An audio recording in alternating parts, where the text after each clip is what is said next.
First of all, thank you very much for your attendance, and thank you very much particularly to CRIMT and to Gregor and all the others to have given us the opportunity to start to do this kind of experiment. It's really an experiment. It comes out from an idea that we had with Heather and Nick, trying to really see whether it makes sense to you, and that's why it is an experiment.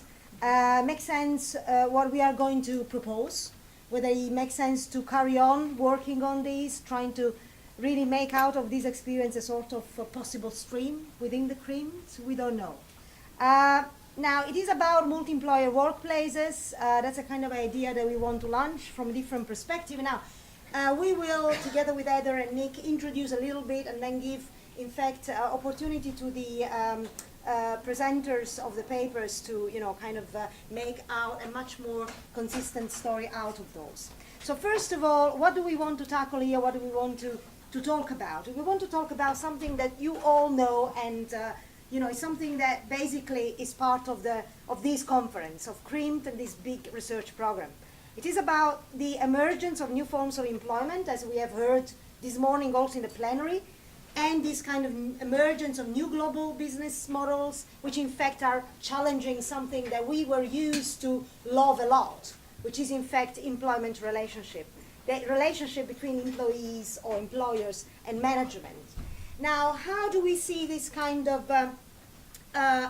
challenge taking place, or let's put kind of operationalized in practice? Well, we see these in many different ways, and the planner again indicated those, but the way how we want to frame this here is about divisions. Now, these divisions can be different, can be across workplaces, between employees, across within regions, countries, industry sectors, workplaces, but can also be among employees themselves. Think about, digitalization, the introduction of new technologies, employees which are in fact put in competition one with the other, and which are in fact put in competition one against the other, while they are also displaced across different regions and countries, industries, and probably, in what we might want to call, we don't know, new workplaces. Now, of course, and this links also into another important issue that we want to tackle in our talk here, which is in fact the way how this fragmentation that we see taking place is a fragmentation of production processes between and within decentralized but also strongly interconnected enterprises in value chains, which has in fact created individualistic of what in fact David Wells called the fissured workplaces, so employment multiple workplaces, which in fact holds also often flexible dependent contractor arrangements within the firm on the one hand, but on the other hand they also are kind of configuring new let's say, new forms, in fact, of employment. And particularly here we refer to the emergence of new forms of bogus self-employment, where these, in fact, self-employed people then at the end of the day are basically just simple employees. Now, what we are interested here and we want to really tackle is also to see, particularly, and that's the aim, to try to think about how can we understand the change which is happening out there in terms of this emergence of new forms of employment on the working and living conditions of people. So not only working, but also living conditions of people. And particularly try to understand the effects this has on concepts like class structures and also concept of solidarity. And we say this particularly why? Because we feel that these kind of social implications of the phenomenon of fragmentations, jobs, or also unbundling of tasks and work and responsibilities are still very much unclear. We still need to know very much about that. It is very known the fact that jobs are probably disappearing or are going to be disaggregated into tasks. But also, we all know, and that is, I think, the main challenge we are confronted with. We all know that jobs, at a very kind of traditional age, they used to provide access to resources for people. They used to provide access to identity. They used to give identity to people and recognition. If I might want to use, kind of in sociological terms, Durkheim talks about organic solidarity, and that's what was about. Now we see that all these is disaggregated. We don't probably experience that sort of organic solidarity anymore. We see the dissolution of jobs, as I say, change of jobs, but also change in the content of the jobs, the forms of the jobs. And we also see that this has a lot of implication, particularly on the what value is of work and what work is. What is the meaning of work nowadays? And what does this mean for the people who are performing it? So that's what we want to launch as an idea, and particularly looking at if these multi-employer workplaces exist, if people work now for more than an employer, or they work across different workplaces, what is the capacity the labor unions has to coordinate this across different borders? So issue of representation, coordination, and bargaining are very important, I think, to us in a kind of global perspective. United States on one side, with all the history the United States has from an employment industrial relations perspective, but also Europe, where we see, in fact, in the terminology of, by using Baccaro and Orwell words, that the capacity of employers' discretion is getting broader and broader and broader. So I give now the floor to Heather to just conclude. Conclude. Right? Okay, thank you. All right. So not to spend much time on this, I think you guys are all familiar with the literature, but increasing sort of documentation of fragmentation, which of course had a long history of documentation, but I just mentioned some of these up here. Some of you are in the room. And then also just kind of seeing where this maybe fits within the broader CRIMT research network and programs, which it's my first time at CRIMT. It's really great, so thanks for having me. Basically what we're looking at here is trying to, I think I've been saying for many years, when people are talking about contingent work and outsourced work and independent contracting, that there is this model out there, and in fact I talked with David Weil before coming here where he said, it's got a lot of problems, but it's still a good model, right? So is to kind of look a little more deeply at the importance of coordinating multi-employer level structures at sector and across sectors and along the value chain, and identifying and overcoming some of the barriers. Our objective here is to provide this more kind of thinking about worker legitimacy and to try to find out where, when people are finding themselves in precarious work arrangements, how do we provide greater rights to workers in the process? And then recognizing this path forward requires some experimentation and collection of results. So that's what we're hoping to do today, is to talk about how unions and other intermediaries might respond and what kind of lessons can be learned. Why does the multi-employer experience matter? Well, for many, many years, the building trades and many other trades as well have dealt with this as sort of a condition of the industry and the condition of the products in the industry. So the subcontracting, licensing, outsourcing, it's increasingly common in many industries outside of construction sector, but it's been a really long-standing feature of some trades. The multi-employer organizing experience, I think, can inform us about possible responses to cross-employer technical change, emerging blockchain technologies, outsourcing, and other kinds of cross-employer networking experiences.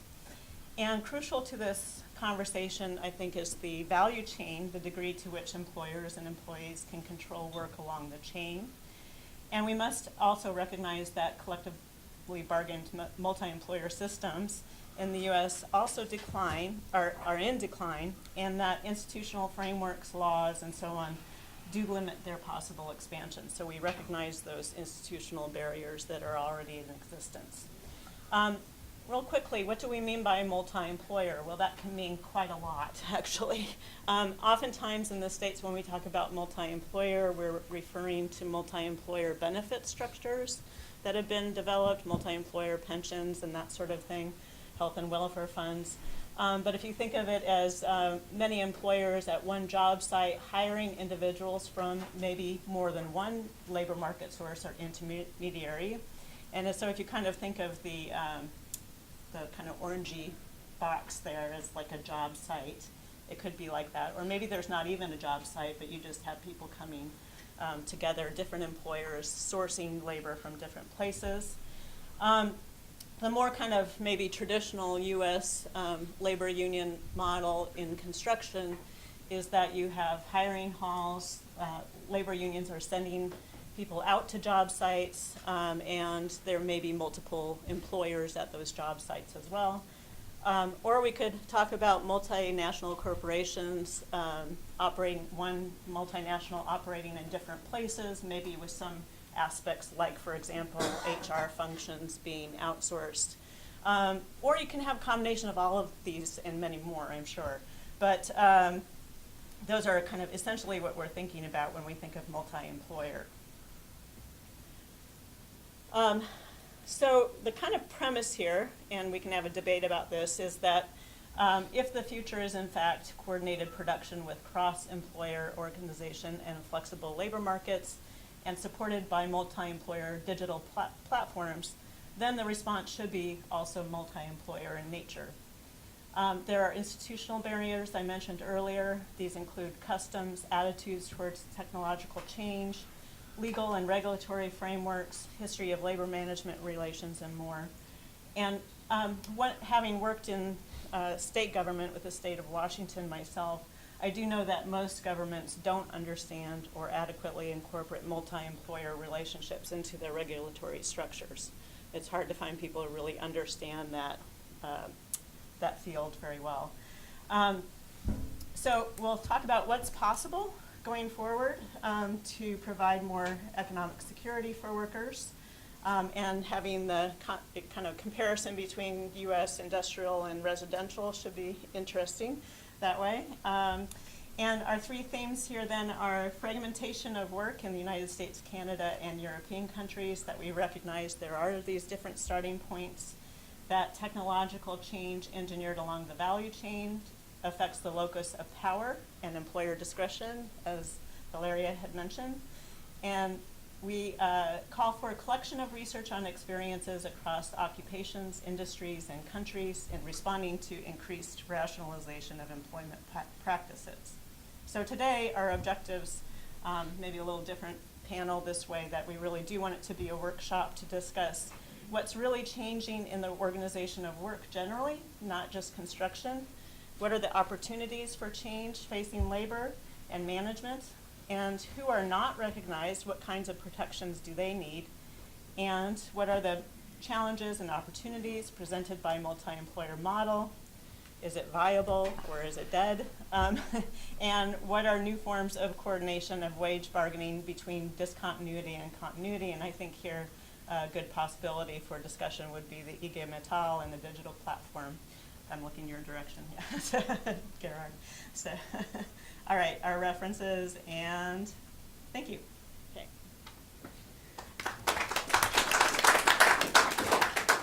I don't know. Let's go to the second presentation. Nick and Nick Hammer and Valeria Pulignano. Oh, good. There we go. Sorry to disappoint, it's not really a presentation. Because the idea was, I think, to open things up, as this is a new kind of... no, I don't. So I'm taking a bit from another presentation that we're doing later, just to basically emphasize the role of value chains, really. I mean, if we go back, and Pete Turnbull has talked about this earlier today in the first plenary, we look at industrial relations, employment relations. Commons was very important, the idea of competition in product markets, structuring shaping what's going on in terms of industrial relations is very important. There was a few other approaches that we draw on as we go along. So there's something that we call an articulation, where different parts of the capital circuit are taken into account. So an important article, I think it was a book chapter, was by John Kelly. Jill Rubery, Damien Grimshaw have written quite a lot on this idea that differences within labor affect capital, and there's an articulation in that sense, resulting in various forms of labor market segmentation that keeps changing. So there's a dynamic aspect to it as well. The important point, or one of the important points here, is that we need to look beyond labor-capital relations and take intercapital relations into account as well. We then have there's this paper by Lakhani, Kuravilla, and Afgar about what they call configurational approaches to value chains. So what they take is an interfirm typology, a typology of interfirm governance, an approach within value chain analysis. What comes out of value chain analysis is the idea that firms are not just firms. There are firms that have completely different capabilities than others. And also what's quite important in the Lakhani article is that productive systems vary greatly. Again, that's not a new idea for a lot of employment relations theorists. There's another take that I'd like to mention, which comes from geographers, Adrian Smith.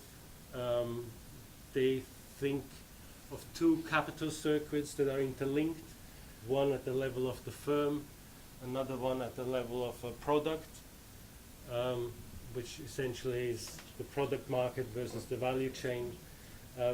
But this idea is sort of becoming more entrenched, that we have a number of ingredients, which is in a sense the